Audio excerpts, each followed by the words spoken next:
Okay, these two sheets are used to just cut and paste the financial statement as we finish it. And what it shows is for the P&L, it shows the year side by side for nice presentation, and we can modify this if you have actuals in prior years. We can pull together our assumptions as we work.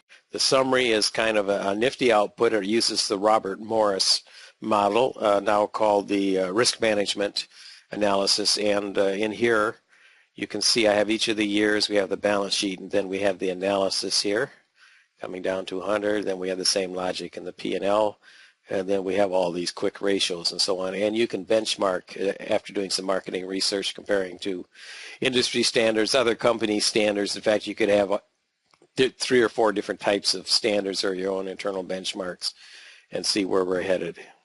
And of course, as you fill in actual, if you want to do that, which is kind of neat, then you can see how this is doing as we move. We could fix this in our forecast period and put our actuals in. This is our break-even analysis, and it will get us down to monthly break-even sales. This is an investment analysis, which in this forecast I don't have it set up, but you can, it does a internal rate of return, and it proofs it by doing a present value of cash flows. I'm going to zero in on just this particular sheet to show how it feeds. Each of your sheets can be modified, adding any number of categories and interrelating. The current assets are shown here with different subtotals, beginning balance, changes. You can insert effects on the P&L, other items.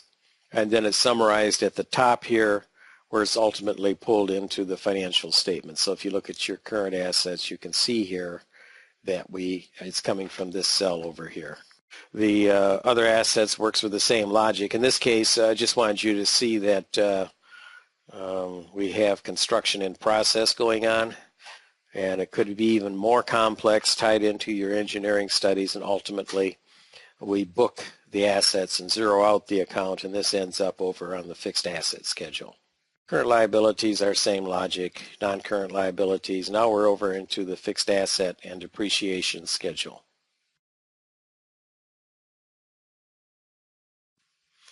We're now on the depreciation with fixed assets and depreciation schedule. Now I highlighted this area to see if I had any constants, and sure enough, this should be referencing the input sheet where you have seen this before, so I'm going to copy this down here. Now, what this is going to do, of course, is change the balance sheet automatically. And let me show you that. Right here, you can see that the balance sheet is out of balance by whatever the amount of change in depreciation was caused by this error. Now, what we do, of course, is we balance the balance sheet. Okay. Now you can see I brought the balance sheet into balance for that simple change. Now this makes it rather interesting because you can make changes in your assumptions and update your balance sheet very quickly, and then you can go over to your summary statement, which I'll show you. This is the sheet. It is updated for all the changes we've made.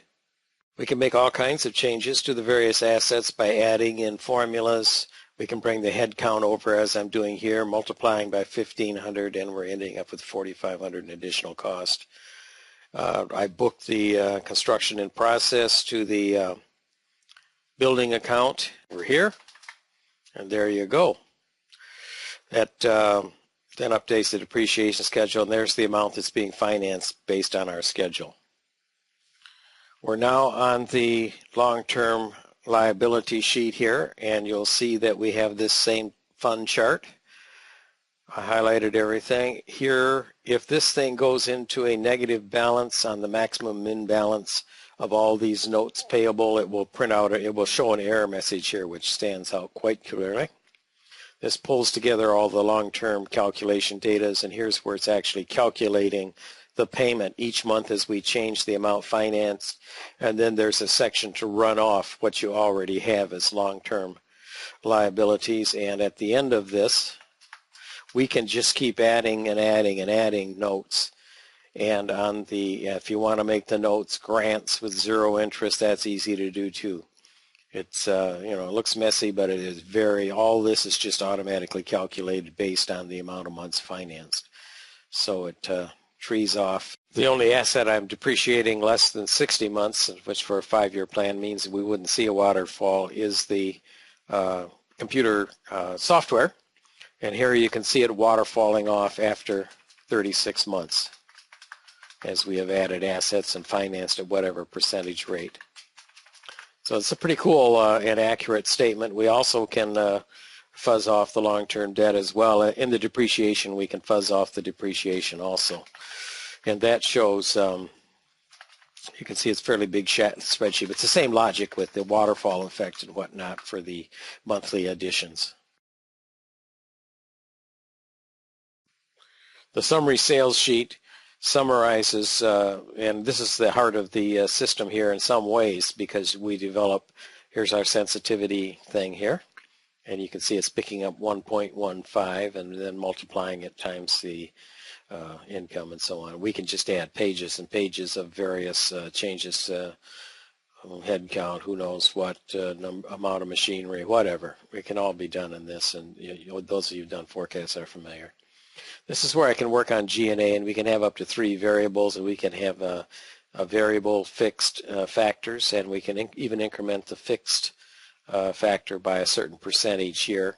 A, B, and C refer to A, B, and these 3 variables that we pick. So it's a fun sheet. This pulls together that and other data. Summarizes, for instance, up at the top for how much accounts payable, how much of these expenses would be accounts payable each month. The payroll, we can do it any way you like, but this one sets it up with the, you type in the categories or names and the annual salaries. If they're hourly, you just make the annual salary work. And then this is developing, coming from the sales summary sheet, you can see right up in here. And that is equivalent heads, and it just multiplies it out. This can all be modified. Everything in here in pink is formulas, so there's really not a whole lot that we have to do. It's all summarized at the top. Also some annual looks, and some of this data is used over on the summary sheet. Same logic for bonuses and contractors, and we can use it for that if we want to.